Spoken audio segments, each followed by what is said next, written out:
제가 보고 있는 성경, 신약성경 266쪽입니다. 고린도전서 3장 21절로 23절까지.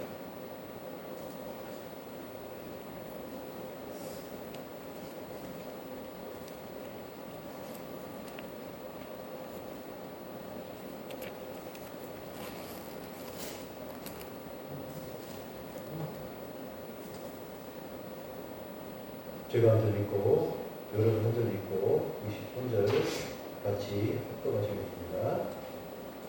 그런즉 누구든지 사람을 자랑하지 말라. 만물이 다 너희 것이니라.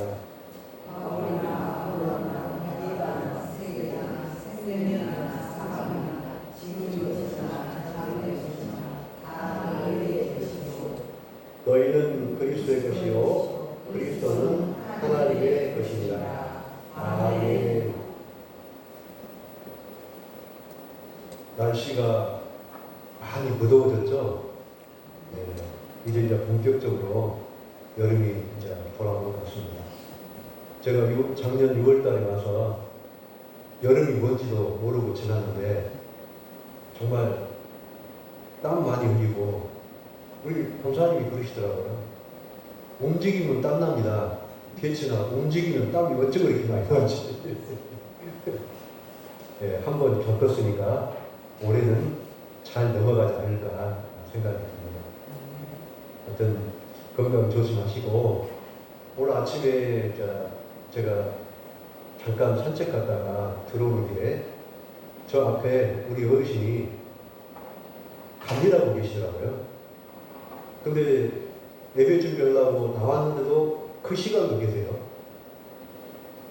저는 그렇게 생각합니다. 날씨가 더워지고 해가 뜨면은 들어가는 지혜도 있어야 되는데 뭐해요? 좀만 더 하자. 좀만 더 하자 하다가 밖에서 쓰러지잖아요. 그 지혜가 있기를 바랍니다. 그리고 우리 지금 교회 그 차가 갑자기 멈춰서 더운데 이렇게 불편을 드려서 정말 죄송합니다.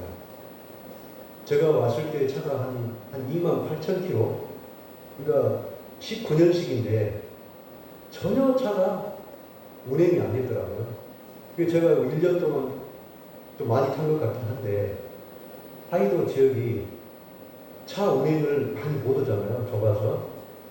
그런 연유에 차가 관리가 좀 잘 안 돼서 이번에 차가 좀 멈춘 것 같습니다. 그래서 여러분께 정말 죄송합니다.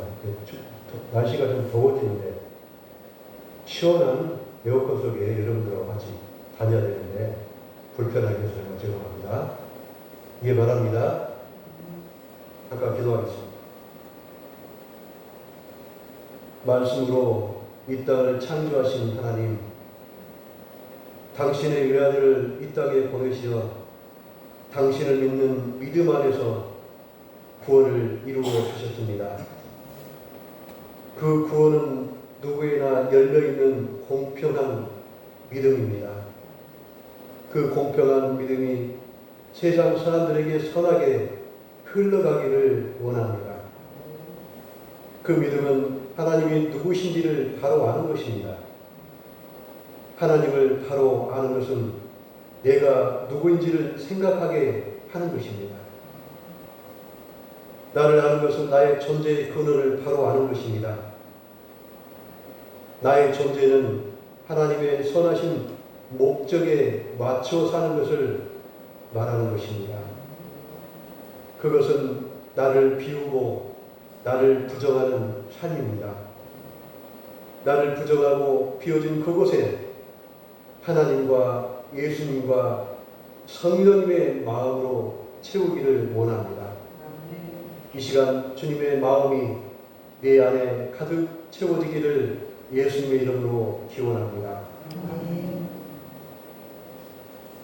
우리 이번 주 수요일이 어떤 날인지 혹시 다 알고 계시죠? 6.25 전쟁 75주년. 벌써 6.25가 일어난 지가 벌써 해를 지나서 그렇게 긴 세월이 되었습니다. 한국 전쟁 당시 교회는 심각한 인적 및 물적 피해를 입었습니다. 이는 종교적인 신념과 이념 갈등이 결합된 결과라고 말할 수 있습니다. 전쟁 기간 중 남한내 기독교인이 1145명이 북한군과 좌익 세력에 의해서 학살되었습니다. 이 중에 개신교회는 1026명이고 천주교회는 119명이었습니다. 남한 내 교육자가 약 1000명이 납북되었으며 장로교인 177명, 감리교인 44명 등이 납북에 확인이 되었습니다. 그리고 남한 지역에 940개의 교회가 완전히 소멸됐거나 파손되었습니다.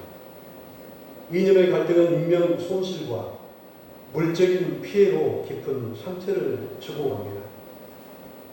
북쪽에서는 종교를 탄압하고 남쪽에서는 방공으로 제주 4.3 사건과 지리산의 빨치산 저항이 그 대표적인 사건입니다. 한국 전쟁은 교회에 대한 조직적인 학살과 파괴를 거져왔으며 이는 종교적 학회와 정치적 이념이 결합된 비극이었습니다. 우리는 우리의 근대사는 평화와 화해를 위한 기억으로 남아야 합니다. 한국전쟁의 극심한 후유증은 동서 갈등, 지역 갈등, 기업과 근로자의 갈등, 정치 이념의 갈등으로 극심한 분열과 대립의 역사를 이어가고 있습니다. 국가 지도자를 선출하는 지방선거, 대통령 선거는 극심한 갈등을 조장하여 자신의 정치 집단의 표로 연결하기 위한 고도의 정치 기술로 이용되었습니다. 왜냐하면 정치 기술자들이 정치 권력을 획득하여 자신들의 배만 불리고 1등만 독식하는 정치 문화, 사회 문화를 조장하고 끊임없는 경쟁을 유도하여 그들이 원하는 방법과 목적으로 국민의 권리를 수단화하기 때문입니다. 이제 화해와 용서로 그의 갈등의 고리를 우리 세대에 끊어내야 합니다. 그 고리를 끊는 역사에 한국 교회가 앞장서야 합니다. 왜 6.25 때 그 많은 크리스찬들이 총칼에 죽어가고 940개의 교회가 파손되고 무너졌는가는 우리의 숙제입니다. 그것은 예수님의 온유와 섬김이 전제될 때 그 갈등을 해소할 수 있다는 것입니다. 우리는 지난 고린도전서 3장 21절로 23절 말씀에 누구든지 사람을 자랑하지 말라는 제목으로 사람에 대해 깊은 묵상의 시간을 가져봤습니다. 바울이 바라본 자연인의 사람은 시기와 분쟁을 끊임없이 발산하고 조장하여 공동체의 탄압과 목적을 회하고 자신의 목적과 이익을 위해 공동체를 이용하는 사람이라고 말할 수 있습니다. 여기에서 자연은 어떤 사람을 지칭할까요? 저는 자연을 좋아하고 산을 좋아하다 보니까 TV 프로그램 자연인을 굉장히 즐겨봅니다. 그래서 많은 것은 없지만은 여기서 말하는 자연인은, 성경에서 말하는 자연인은 어떤 사람을 지칭할까요? 하나님과 관계없는 사람, 하나님을 보고도 듣고도 알지 못하는 사람, 예수님이 이 땅의 왕으로 메시아로 오셨는데 메시아로 받아들이지 않는 사람을 자연인이라고 합니다. 자연인을 사람들이라고 이야기합니다. 예수님의 기적과 기사를 보고도 부정하고 받아들이지 않고 외면하면 자신의 권력과 자신들의 이익 집단을 위해 예수님을 매도하고 죽이기까지 하는 사람들을 자연인이라고 말할 수 있습니다. 저는 예수님 사역 당시 자연인을 바리새인, 정치 지도자, 종교 지도자라고 감히 말할 수 있습니다. 왜냐하면 그들은 자신들의 이익을 지키고 보존하기 위해 백성들의 눈과 귀를 가리고 왜곡하여 메시아 예수 그리스도를 로마의 청장에서 이슬처럼 사라지게 한 장본이기 때문입니다. 그렇다면 시기와 분쟁을 조장하는 자연인 사람이 지닌 생각이 시기와 분쟁에 대해서 더 깊게 살펴보고자 합니다. 시기의 히브리 동사는 낙하입니다. 낙하라고 합니다. 히브리 동사 낙하는 의미는 부러워하다. 시기의 의미가 부러워하다. 뭘 부러워할까요? 남이 잘 되는 것을 부러워하는 것. 남이 돈 많은 걸 부러워하는 것. 남이 지식이 많은 걸 부러워하는 것. 남이 대학원을 가서 석사학위를 받고 박사학위 받는 것을 부러워하는 것입니다. 그리고 두 번째로 시기하는 것을 분을 품는 것. 분을 품는 거예요. 분이 어떤 겁니까? 분노. 내 안에 분노를 품는 거예요. 시기심 안에는 분노가 있다는 것입니다. 그리고 시기하다. 시기는 인간의 7가지 악덕 중 한 가지입니다. 지난번에 7가지 악덕을 제가 잠깐 말씀드렸는데 7가지 악덕 중에 첫 번째로 우리 인간은 누구나 자연들은 허영심이 있습니다. 나를 드러내기 좋아하고 없는데도 있다고 자신을 드러내는 이런 허영심이 있습니다. 두 번째로 오늘 이야기하는 시기심입니다. 세 번째로 나태함. 일하러 가지 않고 빈둥빈둥 놀고 가장으로서 역할을 다 안 하는 그 나태함을 이야기합니다. 네 번째로 탐욕입니다. 탐심입니다. 남의 거가 너무 커 보여요. 남의 떡이 맛있게 보이잖아요. 그 마음이 누구나 내 안에 있다는 이야기입니다. 다섯 번째 악독은 분노가 있습니다. 우리 특히 남자들은 그 분노가 있잖아요.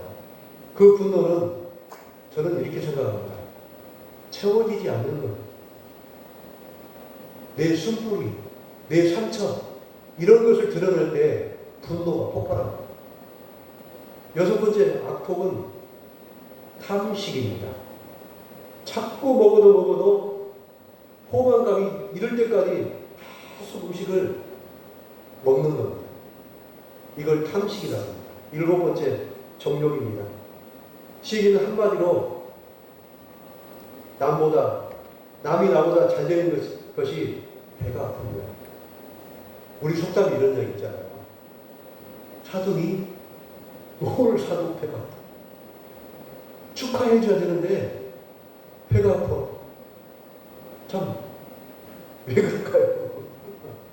이것이 내 마음 안에 시기심이 들어있다. 우리는 잘된 사람을 보면 응원해주고 지지해주고 축하해줘야 하는데 왜 시기할까요? 우리는 누구를 시기하는 걸까요? 그리고 시기심은 그렇게 파괴적인 충동으로 이어질까요? 이 시기심이 분노로 또 사람의 충동으로 일으켜서 참 잘못된 결과로 이룰 수 있잖아요. 시기심은 일반적으로 악을 낳지만 분명히 자기 파괴적이고 자기 경멸적인 측면도 있다는 것입니다. 결국은 이 시기심은 나를 다치게 한다는 거예요. 이 시기심은 나에게 상처를 준다는 것입니다. 시기한 사람은 단지 상대방이 더 튀어나기 때문에 씁쓸한 것이 아니라 상대방이 우월함이 자신의 부족함과 열등감이 더 극렬하게 드러나게 해주기 때문에 시기심과 화가 생긴다는 것입니다. 다른 사람하고 나를 비교하는 거예요. 시기는 질투, 탐욕, 욕심과 같은 동요로 취급됩니다. 프렌시 베이컨은 시기를 이렇게 이야기합니다. 시기는 항상 자기 자신과 비교하는 것과 결부되어 있으며 비교가 없는 곳에는 시기가 없다는 것입니다. 나 스스로 나는 누굽니까? 하나님이 이 땅에 유일하게 딱 한 사람을 창조한 사람이 누구예요? 접니다. 이 세상에 누구하고도 바꿀 수 없는 사람, 거룩한 걸작품이 여러분이라는 거예요. 근데 남과 비교해서 내가 시기심이 일어나고 분노를 품고 내 자신에게 상처를 주는 거예요. 이게 시기심이에요. 쉽게 이야기해서 하나님의 백성은 비교 대상이 아니라는 사실을 깨닫고 이해한다면 우리는 시기와 질투에서 벗어날 수 있다는 것입니다. 이 시기심은 누구에게나 갖고 있는 마음입니다. 저한테도 여러분한테도 시기심이 있는데 이 시기심을 우리는 어떻게 극복해야 할까요? 그것은 내 자신이 내 자존감을 세워서 나는 하나님의 유일한 한 사람밖에 없는 하나님의 아들이야. 이런 자존감을 가지고 살아가야 됩니다. 비교할 필요가 없다는 것입니다. 하나님의 진리의 말씀을 깊게 이해하고 깨닫는다면 사단의 울미에서 벗어날 수 있다는 것입니다. 시기심의 출발은 육신의 생각에서 시작된다는 것입니다.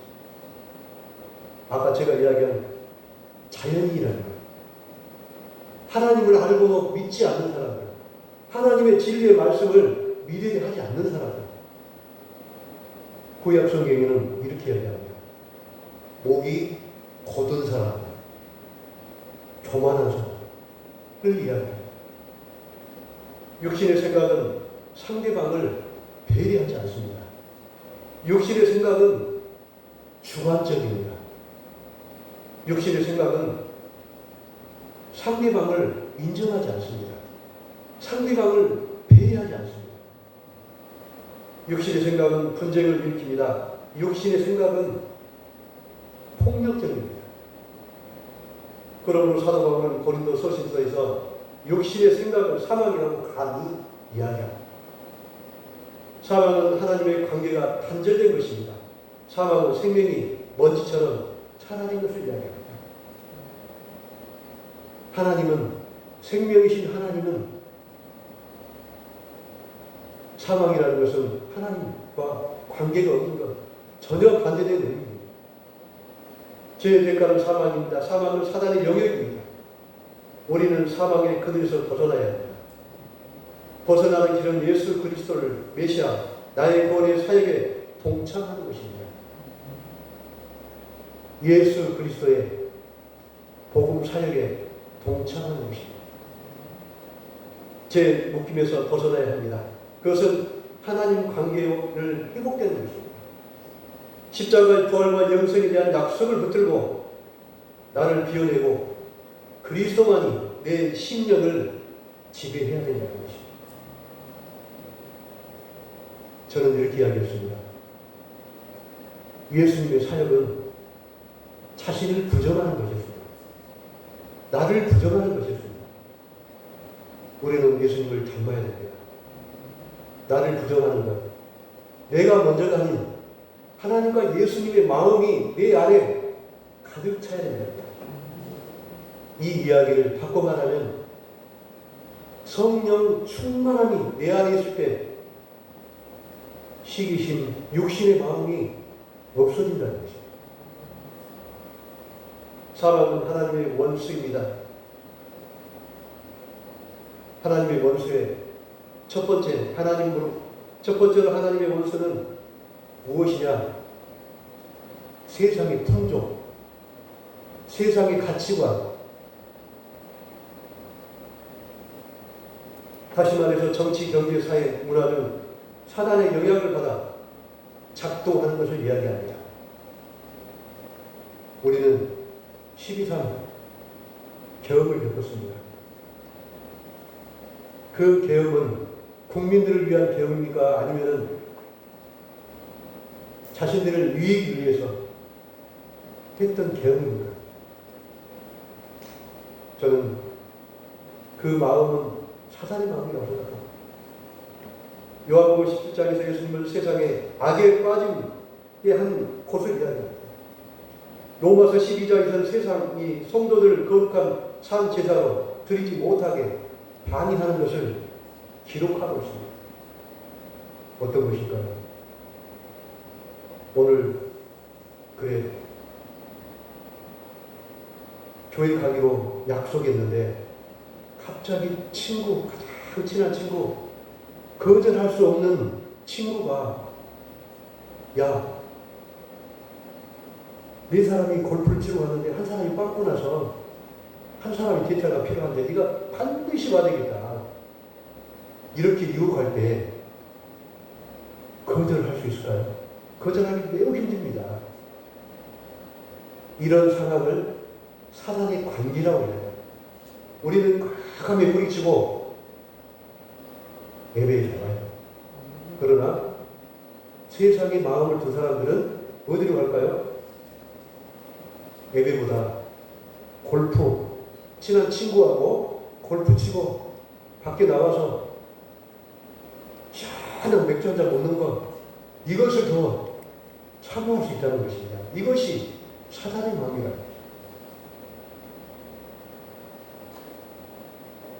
세상의 특징은 육신의 정욕과 안목과 정욕과 이성의 자랑을 나타내며 이는 하나님의 원수가 되는 길을 이야기하고 있습니다. 두 번째, 하나님의 원수는 사단입니다.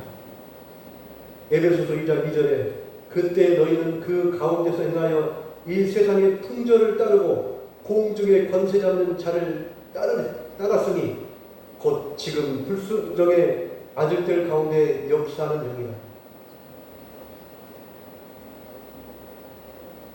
사단의 영,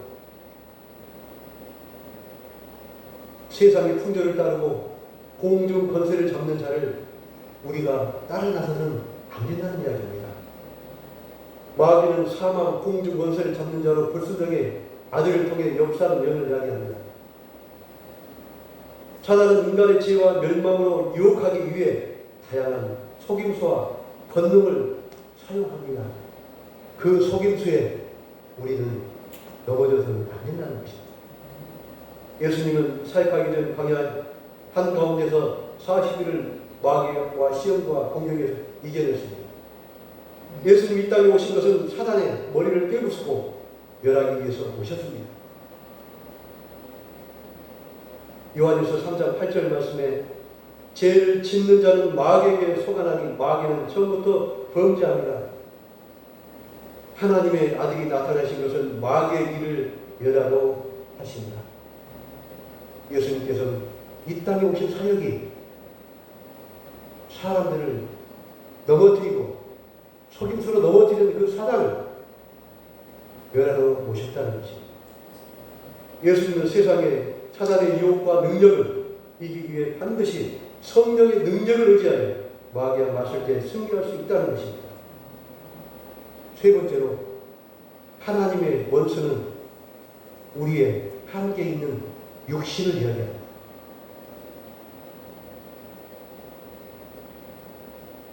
에베소 2장 3절에 이렇게 이야기합니다. 전에는 우리도 다 그 가운데서 우리의 육체의 욕심에 따라 지내며 육체의 마음이 원하는 것을 하여 다른 이들과 같이 본질상 진노의 자녀였더니, 우리가 누구라고요? 예수님을 만나기 전에는 자연인이라고 해요. 자연인. 세상 사람들과 똑같았다는 거예요. 사도 바울은 육신의 열매를 음행과 호색과 시기의 분쟁을 이야기합니다. 그런데 성령의 열매는 사랑과 기쁨과 평화와 대조를 이룹니다. 육신의 문제는 인간 스스로 극복할 수 있을까요? 없을까요?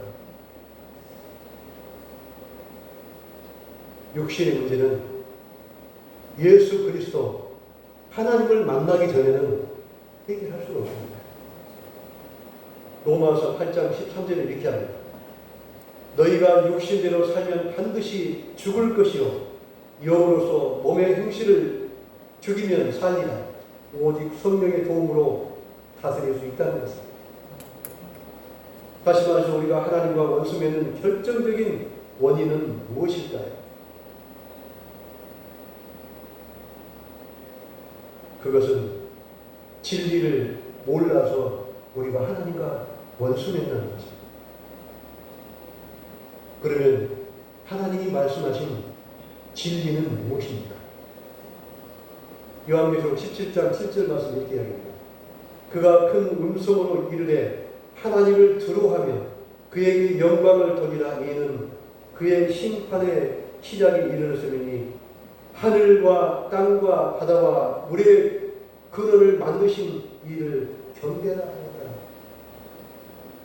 하나님이 누구시라고요?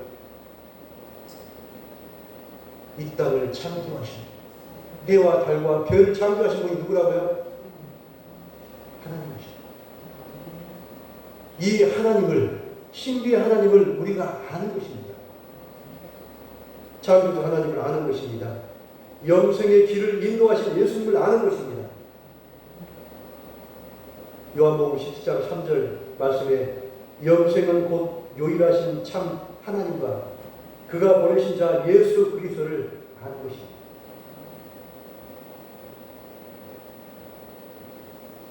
사람의 생각은 진리 그 자체가 아니라 진리를 알 때, 하나님의 말씀이 충만할 때 그 진리의 말씀을 깨달을 수 있습니다. 하나님의 말씀을 보고, 듣고, 알고, 내려보고, 인도하고, 보내고 동사를 이해하고 성경을 통독하는 사역이 신앙생활의 기본이요 근본이라는 것입니다. 육신의 생각은 사망입니다. 그 사망은 불순종입니다. 그 불순종은 하나님과 원수 맺는 것입니다. 원수는 세상을 말합니다. 원수는 사단을 말합니다. 원수는 우리의 육신이었습니다. 세상을 의지하고 미신과 사단을 의지하는 것, 육신을 의지하는 것은 하나님과 원수를 맺는 것입니다. 하나님이 어떤 분이신지를 바로 아는 것, 내가 누구인지, 내가 어떻게 태어나서 어떤 삶을 살다가 어디로 가는지, 그리고 어떤 결말을 기다리고 아는 것이 바로 그리스도의 신앙의 기본이라는 것입니다. 우리는 하나님의 말씀을 읊적이며 하나님의 말씀을 통해서 내가 누구인지를 알 때 하나님을 바로 아는 신앙의 성령의 충만한 삶을 살아가기를 주님의 이름으로 축원합니다. 기도하겠습니다. 하나님 아버지, 자연인 같은 우리의 삶을 하나님께서 당신의 외아들 이 땅에 보내셔서 사단을 멸하시고 우리를 구원하셨습니다. 아버지 하나님,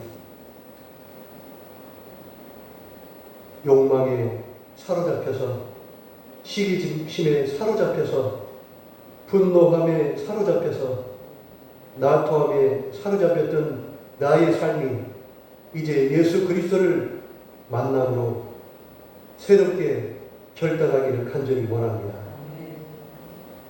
육신의 생각을 내려놓고 온전히 하나님과 예수 그리스도를 만남과 성령 충만함으로 하나님 아버지를 바로 아는 삶을 통하여서 우리 신앙이 바로 세워지기를 간절히 원합니다.